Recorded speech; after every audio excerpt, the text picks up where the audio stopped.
Hello everyone, welcome back to my channel. If you are new here, my name is Alexa, and in today's video, I'm going to be doing a review of The Last One at the Wedding by Jason Rekulak. I don't know if I'm pronouncing that right, but this is the author of a super popular thriller mystery titled Hidden Pictures, which I actually haven't read. So this is my first experience with this author. So this is actually a new release. It just came out on October 8th of 2024. So at the time I'm filming this, that was like 2 weeks ago, so very new book. This book is a total of 335 pages, and it also has a 4-page chapter of exclusive bonus content if you buy the Barnes & Noble exclusive edition. You guys know how I feel about the Barnes & Noble exclusive editions, but as for this bonus content, like I said, it's literally a 4-page chapter, and it is basically just the author talking about how he writes a bunch of different drafts or like versions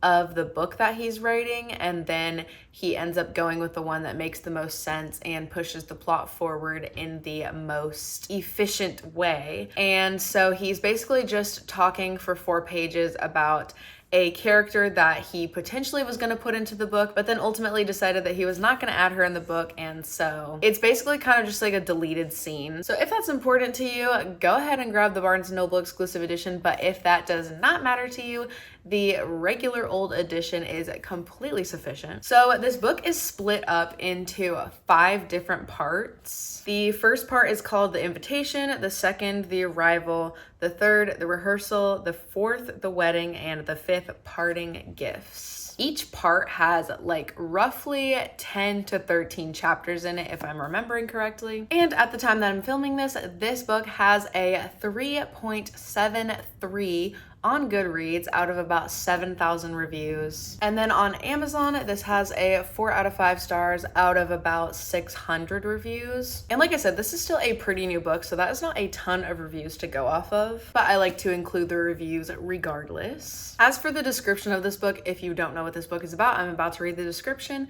It has been 3 years since Frank last heard from his daughter, and he's devastated by their long, unhappy estrangement.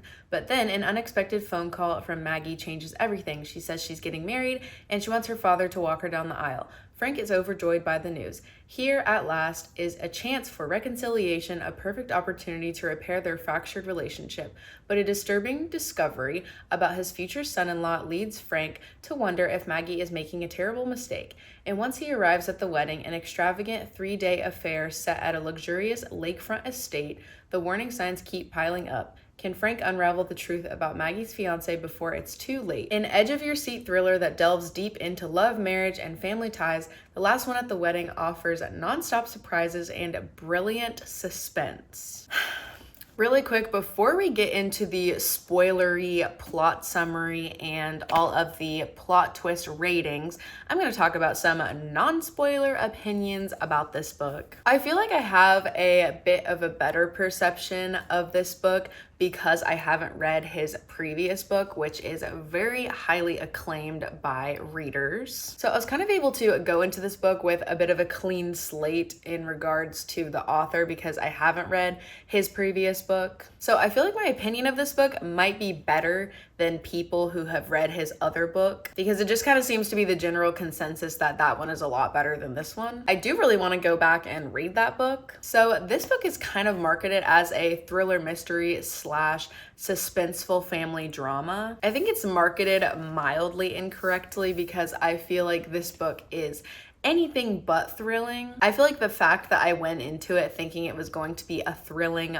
thriller was more thrilling than the actual book and plot itself. I went into this book pretty blind. I barely even skimmed the description of the book before I jumped into it, so I kind of just knew there was going to be a wedding and maybe some like murders or something along those lines. I kind of always assume that there's going to be like, you know, deaths in a thriller mystery, but yeah, I have to say overall my experience reading this book was a little bit underwhelming. I feel like the basis of the story is good, and that's why I don't necessarily dislike it. We have some complicated family drama. We have a couple of interesting side characters. We have an amazing setting at the lakefront estate when they are at the wedding. But yeah, outside of those aspects, I feel like everything was very, very predictable and extremely lackluster. So yeah, unfortunately, I feel like if you have high expectations for this book, you might want to lower them just a little bit. I'm not trying to be hateful. I did enjoy my time reading this book, and it was entertaining to a degree, but this book is probably not going to stick with me any farther past me editing this video and posting it. I think it's time to jump into my spoilery plot summary. So if you don't want any spoilers for this book, I'm going to put a time on the screen that you can skip to so that you can miss all of the spoilers that I'm about to say. I'm gonna give you a few more seconds to skip to this time if you don't want any spoilers. Okay, let's get into it. I'm going to preface this by saying that all of the plot twists that I'm gonna be rating are hardly even plot twists. Like, I'm using that phrase and it's quite a stretch, but nonetheless, let's get into it. I'm drinking an energy drink so that hopefully I can talk fast and get through this portion of the video in a reasonable amount of time. So we are starting out this book in the first person point of view of Frank, which is the dad in this book. He has a wife named Colleen who passed away quite some time ago, and so she is not a character in this book. There's just brief mentions of her having passed away and so on and so forth, and there is a daughter named Margaret, and she goes by Maggie, but she's sometimes called Margaret, sometimes called Maggie in the book. So in the beginning, it is alluded to that Frank and Maggie are estranged. They have not spoken in 3 years, and then out of nowhere, Maggie calls Frank and lets him know that she is engaged to this guy named Aiden. They have some type of drama that is alluded to in their past that is the reason that they have not spoken in 3 years, where they went from a perfect dad-daughter relationship to no longer speaking. Maggie and Frank have some kind of drama in their past that is alluded to that caused them to not talk for 3 years. But we don't really know what it is, and after they stopped talking, Maggie ended up getting a job with this company. So the company is called Capacity, and it's like I think like a car battery company or something like that. So yeah, she stops talking to her dad, she throws herself into her new role at Capacity, and she ends up getting engaged to this guy named Aiden. So she invites her dad Frank to come to like a dinner and meet Aiden at their apartment where they both live together. So he comes over and he meets Aiden, and he thinks that he's nice, but also kind of like shy and quiet, not super talkative towards Frank. And he also learns that he is a nepotism baby, and so he's pretty rich and famous because his dad is rich and famous. And whenever Frank is leaving the apartment, he uses the restroom before he leaves, and the toilet tank won't flush, so he like goes into the toilet and tries to fix things, and he finds this little box that is like inside of a bag taped inside of the toilet tank. And so he thinks that's super shady and he wants to open it, but he knows that he can't open it without like tampering too much with it to the point where you would know that it was tampered with. So he locks that in the back of his mind, leaves it there, and then leaves the house. So this is where he becomes skeptical of Aiden. So this is where we meet Tammy, and she is Frank's sister, and she becomes a pretty main character of the story from this point on. So Frank and Tammy are having a conversation about Maggie's wedding, and Tammy seems super excited and optimistic about it, and Frank seems very unassured about the wedding. Then basically Frank gets this like random photo sent to him in the mail, and it is a picture of a woman named Dawn Taggart, and Aiden is also in the photo, and it says something on the photo. I think it says like, "Where is Dawn Taggart?" or something like written on it. And so Frank is like, what the heck is this? I don't know who this came from. I don't know what this is. I don't know who this lady is, but I know Aiden is in it, so I'm gonna tell Maggie about it. So he tells Maggie about it, and she's like, okay, put it in a plastic bag and bring it to me and don't show it to anybody. So yeah, super sketchy, but he ends up bringing it to Maggie, and he's like, so what's the deal with this? And she's like, well, it's this girl that went missing after she went on a hike, and Aiden is associated with this girl going missing because they went on one date a while back, and people are apparently blaming him for her disappearance even though they only went on one date together. And Maggie says that Dawn's mom is the one that is sending out this stuff to harass other people. So she says, don't even worry about it. It is water under the bridge. Everything is sorted out. We've got lawyers that have the situation under control. Don't worry about it. So obviously he's gonna be worrying about it, but Tammy, Frank, and a new character, Abigail, they get in the car and they drive to the wedding. Also, Abigail is a foster child who is, I believe, around age 10 that Tammy is looking after for the time being. She does like emergency short-term fostering, so whenever there are problems with like the kids' placements, Tammy like watches them for short periods of time, and she got approval to take Abigail to this out-of-state wedding. So on the way to the wedding, they end up stopping at a Cracker Barrel and they meet this crazy townsman named Brody. Brody finds out who they are, where they're going, and who Frank's daughter is marrying, which is Aiden, and he starts freaking out, saying that Aiden's family is awful and that they are the ones that killed his niece Dawn. So yeah, obviously Frank is even more skeptical of the whole situation at this point, but they continue on to the wedding. They are at this remote lakefront estate that is very high end, and it is essentially set up like a campground. Like there's different cabins and different like dining halls and like areas where like group activities take place, obviously a lake. So they kind of have this whole weekend planned out with like different hikes and other group activities, the rehearsal dinner, and the wedding. So upon arriving to this property, they have to sign NDAs in order to enter. And additionally, they are told to set their clocks to the correct time zone of the property, which is 15 minutes ahead of like regular Eastern Standard Time. So again, Frank is like freaking out. He's like, what the heck? This is so weird. I don't want to do any of this. And Tammy's like, just do it. It'll be fine. It's not a big deal. They get assigned to their cabins and go to put their stuff down. And in the child Abigail's room, there is a huge spider infestation. So Frank and Abigail end up switching rooms against Frank's will. So while Maggie is getting ready for the wedding, Frank decides to explore the property and he wanders into the woods and he finds Aiden and his art school friend Gwen having a suspicious conversation. That'll come back later, but then we find out more about Aiden's mom, who is apparently very ill. She doesn't really come out and talk to anybody. She is said to have chronic migraines and feel very sick all the time.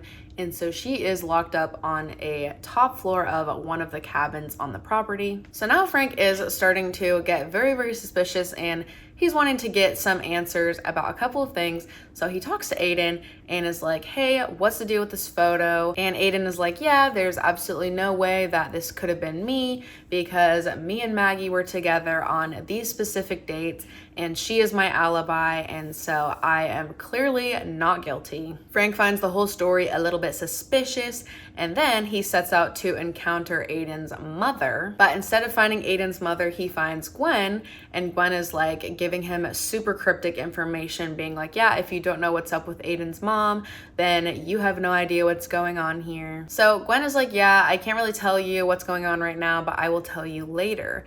And then we kind of get this backstory from Maggie's childhood where she is involved with this little internet online shopping scandal. She basically orders a jacket online and then claims that it never came, but she actually did pick it up and hid it from her dad. And then she gets another jacket and then she sells one of them for a profit. But then Frank finds out about it and he's super pissed about it because he's a very honest, hardworking, morally good man. And then Maggie and Frank go canoeing, and this is where our first plot twist finally happens. First plot twist is that Gwen is dead in the lake. Honestly, I rate this plot twist like a 4 out of 10 just because it is so convenient that like a couple of pages ago she was like, yeah, I'm gonna tell you everything, and then she ends up dead. Like, of course she would end up dead. Of course Frank wouldn't be able to get the information from her, and I can't really think of another word to use, but it was just kind of underwhelming, only because we knew Gwen for literally like 2 pages and then now she's dead. So yeah, moving on, Frank ends up leaving the property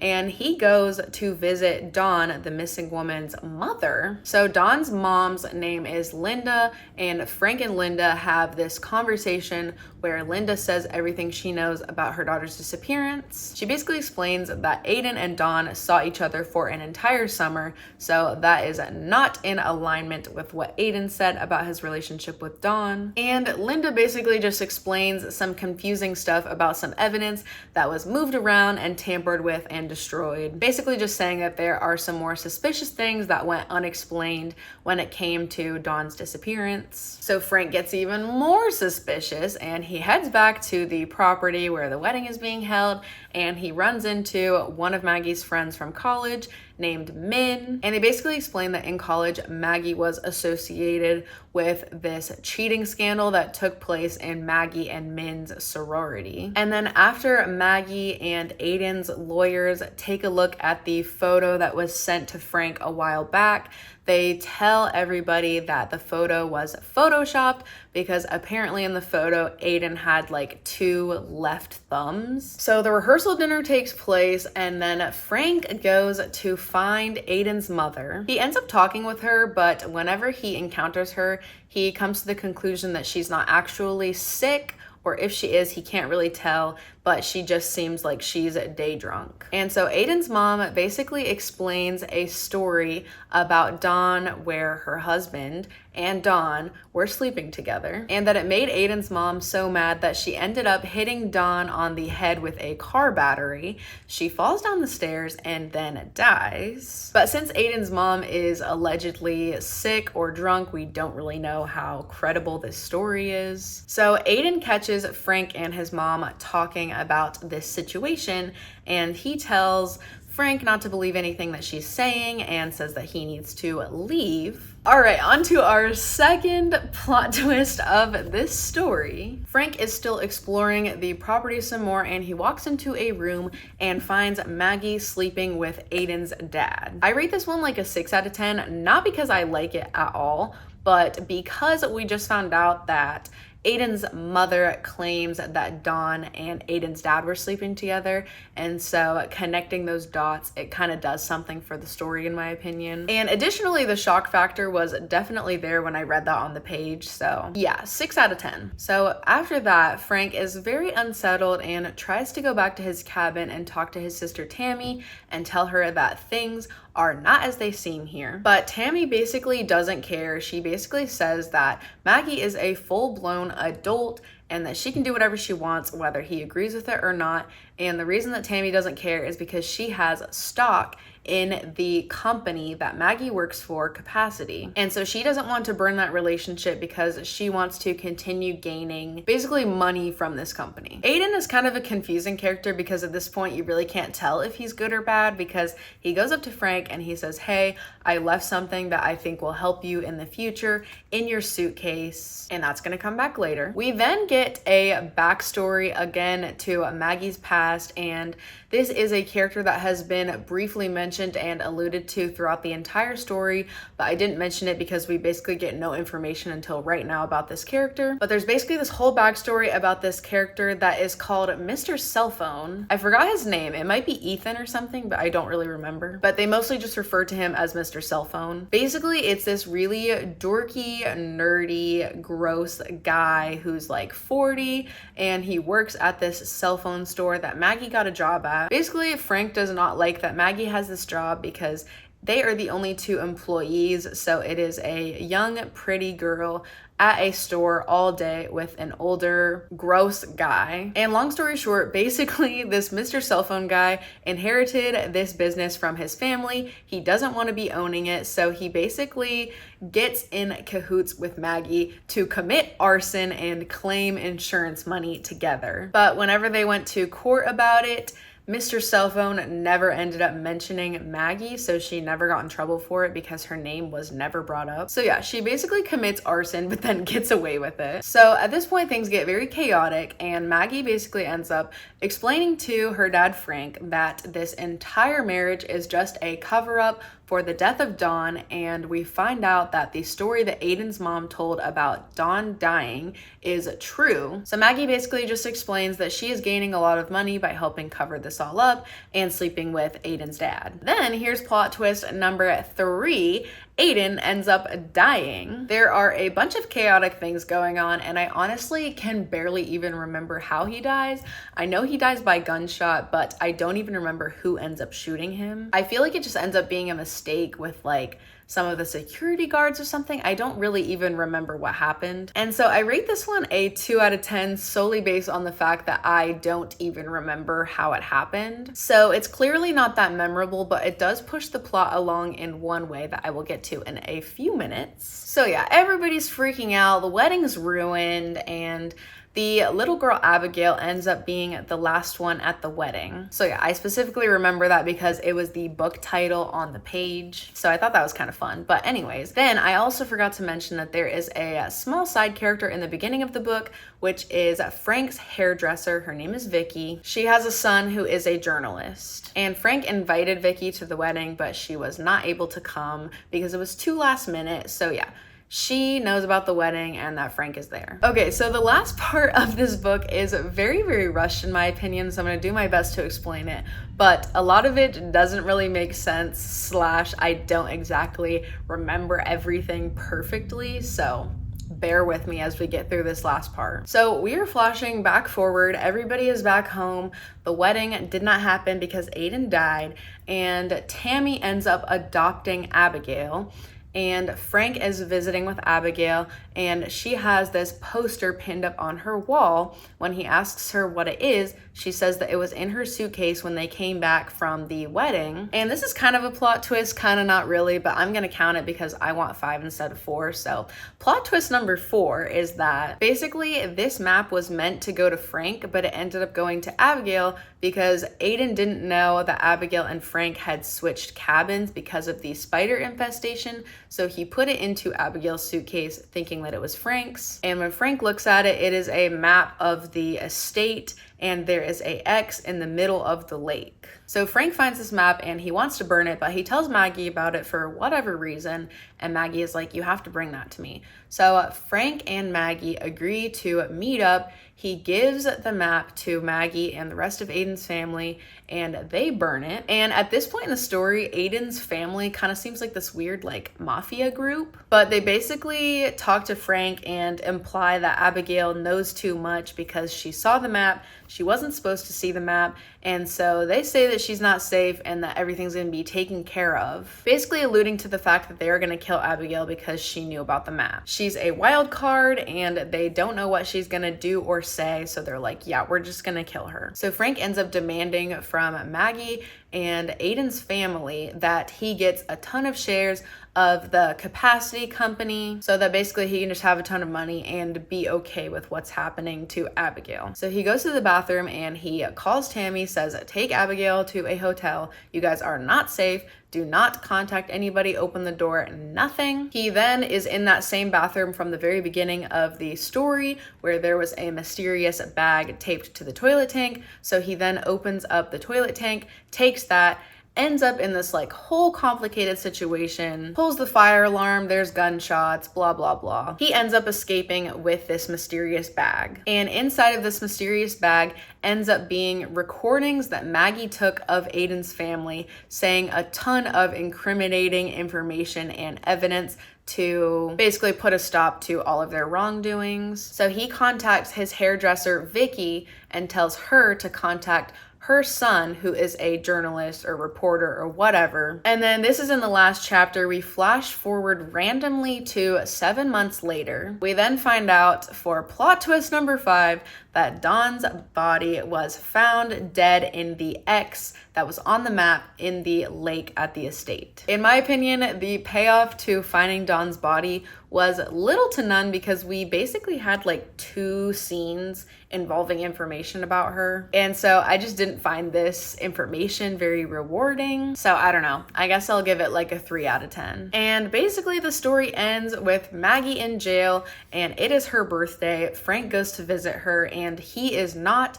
on her visit list, so he cannot visit her. And that is basically the end of the book. So yeah, in my opinion, I feel like there were a lot of other directions that this book could have gone. For example, maybe instead of Aiden's mom being an actual character, Dawn could have been like this mysterious hidden missing woman in the room. I feel like more interesting characters could have died at the estate versus just Gwen and Dawn. I feel like Maggie's like narcissistic, manipulative criminality could have been explored a little bit more. I feel like there could have been more plot with Abigail, or maybe Frank could have been a more unreliable narrator. I feel like the overall voice of Frank in the book is that he's an overly optimistic dad who thinks that his daughter is a good person when in reality she is not. And I don't know, I just didn't think it was done super well. Like I said at the beginning, I feel like this was kind of an interesting premise, an interesting setting. There was a lot of potential, but overall, nothing in this book was really shocking. I think the main two things that I really liked about this book were the setting and the fact that there were so many little details that ended up coming back and being relevant later in the story, but they just weren't important enough, in my opinion, to make this anything super noteworthy. So yeah, those are my thoughts on this book. That is my spoilery plot summary, and those are my ratings of the plot twists. I honestly still haven't decided on a final rating for this book. I think I'm somewhere between a 2.5 or a 3. I will post my final review of this book on my Goodreads, on my Instagram story, and I will also talk about it in my monthly wrap up for October. So if you guys want to see my final rating of this, check out any of those things. So yeah, I have been talking for over an hour now about this book, and hopefully I will be editing this video down to much less than an hour. But with all that being said, I hope you guys enjoyed this video. If you did, please make sure to give it a thumbs up and leave a comment down below letting me know anything you want to let me know, especially if you have any thoughts about this book. I would love to hear it. Also, feel free to follow me on Instagram and make sure that you are subscribed so that you can see more videos from me in the future. But for now, that is all, and I will see you guys in my next video. Bye! Skepticism, is that a word?